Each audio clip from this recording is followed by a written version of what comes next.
Okay, I want to talk about the power of words. It's something that I've come to learn over the years is just how powerful your words are. So I would say that your words are possibly one of the biggest weapons that you have in your arsenal. I mean, you have the choice on a daily basis to either build people up or completely tear people down. And this goes in every type of relationship, whether it's just the lady that you see at Tim Hortons, or your spouse, or your children, family. You have the option to build them up and encourage them through life, or you have the option to tear them down. So I get that everyone's going through their own situations, and maybe you're not feeling the greatest, and someone's rubbing you the wrong way, and you just snap at them and say something that's not encouraging to them in any way. And you have the responsibility on you to deal with your own crap, so you're not just spewing nastiness everywhere and discouraging people. So I mean, what's the saying? It's people will hear 20 things that are nice about them, are positive, and one thing that's negative, and most people will remember that negative thing or dwell on that negative thing. So I want to talk about the power of your words. And I mean, the reason that I'm kind of, I guess, a little bit hyped up about this is I had a recent talk with my daughter, and we were basically, I think we were cleaning her room, and she was having an issue with getting it done. She didn't want to do it, and I asked her. I said, Naomi, what's the reason that you're not cleaning your room? Why aren't you making the right choice here? And she just simply responded that she's a stupid brat.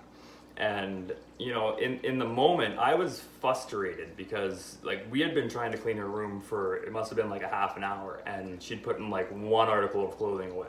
And I was already frustrated, and I had the choice in the moment to just say, clean your room, just get it done, and just kind of be a stern dad like that, I guess. But I think when I heard that, I knew there was maybe a root issue, that a reason that she was saying it. So I asked her. I said, Naomi, why would you call yourself a stupid brat? And she said that she had heard somebody call her that. So it was alarming to me, and it was really, really sad to see this little 5-year-old girl identifying as a stupid brat just because one person had said it one time to her. So, I mean, what I did is I instantly jumped kind of to the Bible, I guess, and asked her. I said, well, Naomi, what does God say you are? And she wasn't, she wasn't really sure. She was a little bit timid in the moment. And I just kind of confirmed that, God says you're perfect, and you're made perfect exactly how you are. And people make mistakes. Everybody makes mistakes, but you're not a stupid brat. And I mean, I could see in her eyes this weight just lift off of her. Honestly, guys, it was the saddest thing I'd ever seen in a little 5-year-old girl. Just the power of what I was saying to her, which was encouraging, and the power of what was said to her that was discouraging, and how she identified with that. So it's incredibly important to choose your words carefully, especially when you're talking to children. I mean, there's a verse that talks about how, and this was something that my dad always taught us when we were younger. It talks about how it's better for a man to have a rock tied around his neck and to be thrown into the depths of the sea to drown and die than it is for him to lead a child astray. So just careful with what you're saying to kids. It's important. I mean, so I'm watching American Idol the other day, and there's this woman that comes on, and she's got just this absolutely amazing voice. And she must have been in her 40s, and she comes out and she's a little bit shy, and the judges talk to her a little bit and ask if she'd performed before, and she says, no, just in my room, and only a couple people in my family have ever heard me sing. And so she goes ahead and she sings her song.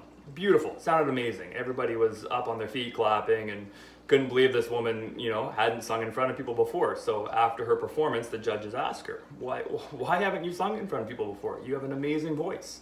And this woman says, well, I was told that I was ugly, or I was told that, I wasn't a good singer.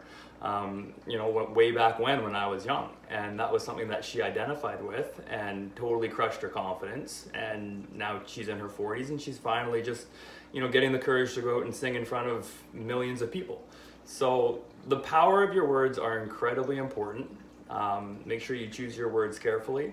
I think on the flip side of that, I think if you're being spoken to poorly, I think it's your responsibility to learn how to deal with that, and kind of have it bounce off in a way, I guess. But that's on you, and that's, I guess, a different note. But yeah, so choose your words carefully. There's a saying, it goes, your thoughts become your words. So right off the bat, boom, thoughts to words. And your words become your actions become your habits, and your habits ultimately become your destiny. So you choose your thoughts and your words very carefully. I think they go hand in hand. I think you can see who somebody is based off of what's coming out of their mouth, and what they're dwelling on. So you wanna be destined for greatness. You wanna be destined as a person who's encouraging to others. Start with your thoughts, and your words will follow. So, but be cognizant of it. Be aware that your words are powerful, and make the choice to go about your day-to-day life encouraging people and not tearing people down. So yeah, so that's my tidbit for today, and yeah.